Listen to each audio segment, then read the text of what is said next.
हाय बच्चों, my name is Monika Bedi and I welcome you all to NEET one channel. सबसे पहले तो अगर आपने चैनल को सब्सक्राइब नहीं किया ना तो भाई जल्दी से सब्सक्राइब कर लो, क्योंकि इस चैनल पे आपको मिलेंगी नीट से रिलेटेड सारी लेटेस्ट अपडेट्स सबसे पहले, सारे नोटिफिकेशंस, उसके अलावा अमेजिंग ट्रिक वीडियोस, उसके अलावा शॉर्ट कॉन्सेप्ट्स, कम समय में ज्यादा चीजों को कैसे समझना है, और उसके अलावा ढेर सारे प्रैक्टिस सेशंस एज वेल। तो बच्चों अगर सब्सक्राइब नहीं किया तो फिर फटाफट क्या करना है, सब्सक्राइब करना है। बट अब आज का जो ये टॉपिक है वो किस बारे में मैं आपको बताती हूँ।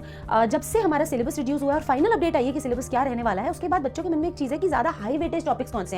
अब यहाँ ये नहीं है कि आपको सारे चैप्टर्स नहीं करने, ऑफ कोर्स आपका सिलेबस ऑलरेडी केमिस्ट्री में रिड्यूस हो चुका है, तो इसका मतलब है कि आपको अच्छे से सब कुछ ही करना है। बट फिर भी हम एक प्रायोरिटी लिस्ट हमारे दिमाग में रखें तो वो बहुत बेहतर होता है, क्योंकि उससे आपको ये क्लियर हो जाता है कि कौन कौन से चैप्टर्स ज्यादा बार करने हैं, किन चैप्टर्स पे ज्यादा प्रैक्टिस लगानी है। क्योंकि अगर स्ट्रैटेजिकली किसी भी सब्जेक्ट के साथ डील किया जाए ना बच्चों, तो पर सब्जेक्ट आपके 20 से 25 मार्क्स का इंप्रूवमेंट आ सकता है। ठीक है, तो अब इस वीडियो को जल्दी से स्टार्ट करते हैं और ये डिस्कस करते हैं कि किन किन चैप्टर्स को हमें करना चाहिए ज्यादा और बहुत ज्यादा अच्छे से। तो बच्चों इनऑर्गेनिक केमिस्ट्री से मैं स्टार्ट करूंगी। इनऑर्गेनिक में आपका जो डिलीटेड पोर्शन है वो है हाइड्रोजन। अब इसमें से वैसे भी एक आध क्वेश्चन आता था। एस ब्लॉक जिसमें से 2 क्वेश्चन आते थे, इसको एक अच्छा यूनिट माना जाता था। मेटलर्जी जिसमें से एक, और एनवायरमेंटल केमिस्ट्री जिसमें से एक। इसका मतलब टोटल 5 क्वेश्चंस जो हैं अगर उन चैप्टर्स में से रिमूव हो तो उसका बोझ कौन से चैप्टर्स पे आएगा। मुझे लगता है केमिकल बॉन्डिंग, कोऑर्डिनेशन और डीएफ ब्लॉक पे मेजर बर्डन आएगा। एंड एक और चीज मैं यहाँ डिस्कस करना चाहूंगी कि आपका जो पी ब्लॉक है जिसमें आपको बेसिक्स करने हैं, बहुत कंपाउंड्स वाली चीजें नहीं करनी, उसको पीरियोडिक क्लासिफिकेशन के साथ अगर आप इंटीग्रेट करके पढ़ेंगे तो भी आपका बहुत फायदा होने वाला है। बाय द वे अभी मुझे लगता है कि केमिकल बॉन्डिंग में 2 से 3 क्वेश्चंस तो हमेशा ही आते हैं, इस बार 4 क्वेश्चंस की एक्सपेक्टेशन है।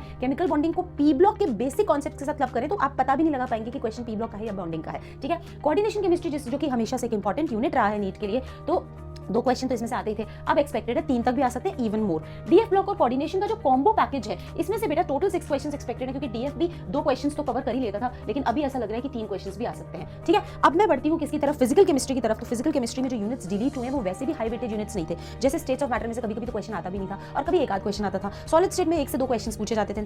सरफेस केमिस्ट्री में से भी एक आध क्वेश्चन पूछा जाता था। तो लगभग मानो 4 क्वेश्चन है फिजिकल केमिस्ट्री के, जिनका बर्डन रिमेनिंग चैप्टर्स पे आएगा। तो आयोनिक इक्विलिब्रियम हमेशा से नीट में बहुत ही इंपॉर्टेंट चैप्टर रहा है। इलेक्ट्रोकेमिस्ट्री हमेशा से नीट में बहुत इंपॉर्टेंट चैप्टर रहा है।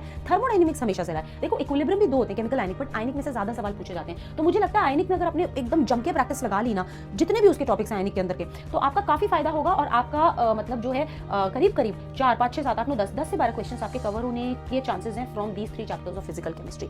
अब बात करते हैं ऑर्गेनिक केमिस्ट्री में। ऑर्गेनिक में आपका जो डिलीट हुआ ज्यादा कुछ हुआ नहीं है। आपका पॉलीमर्स डिलीट हुआ और केमिस्ट्री इन एवरीडे लाइफ। तो पॉलीमर्स में से 1 से 2 क्वेश्चन आते थे और केमिस्ट्री इन एवरीडे लाइफ में से एक आध सवाल आता था। तो अब मतलब एज इट इज ही है देखा जाए तो ऑर्गेनिक में जीओसी बहुत अच्छे से करना। इनफैक्ट मैं तो कहती हूँ जीओसी के क्वेश्चंस जब खाली बैठो प्रैक्टिस कर लिया करो। रीजन इज कि जीओसी के अगर तुमने 500 से 800 सवाल इन टोटल लगा लिए ना, तो वैसे ही तुमको ऐसा लगेगा कि ये तो क्या बोलते हैं, केक वॉक बोलते हैं ना, केक वॉक है, कुछ है ही नहीं, मतलब इतनी स्मूथ हो चुकी है। और जीओसी अच्छे होने का फायदा आपको एंटायर ऑर्गेनिक केमिस्ट्री में देखने को मिलेगा, सब में। ठीक है, फिर उसके अलावा मुझे कार्बोनिल कंपाउंड्स में से लगता है कि डायरेक्टली और इनडायरेक्टली क्वेश्चंस बहुत पूछे जाते हैं, तो इनको मैं हाई वेटेज टॉपिक्स में कंसीडर करती हूँ। एंड प्रैक्टिकल केमिस्ट्री में से नया कुछ है, तो इसीलिए मुझे लगता है 2 क्वेश्चंस इसमें से भी आएंगे। तो अब देखो 1, 2, 3, 4, 5, 6, 7, 8, 9, ये 9 चैप्टर्स अगर आप करते हैं तो लगभग आपके आधे क्वेश्चंस कवर हो जाएंगे। तो काफी हाई स्कोर, आपका डिसेंट स्कोर केमिस्ट्री बन सकता है। हालांकि मैं ये बिल्कुल नहीं कह रही हूँ कि सिर्फ ये चैप्टर्स कर लो बाकी छोड़ दो। हम तो सारे चैप्टर्स इस चैनल पे पढ़ाने वाले हैं आपको, और साथ ही साथ आपको मोस्ट इंपॉर्टेंट सब topics during the one shots भी बताने वाले हैं। जैसे मेरा कोऑर्डिनेशन केमिस्ट्री के वन शॉट में मैं ये बताती हूँ कि कोऑर्डिनेशन केमिस्ट्री में सब कौन सा टॉपिक, सब टॉपिक भी जो है वो सबसे ज्यादा हाई वेटेज रखता है। तो इस तरीके से इस चैनल पे अपन सब चीजें पढ़ाने वाले हैं, तो चैनल के ऊपर आना रेगुलरली। ठीक है,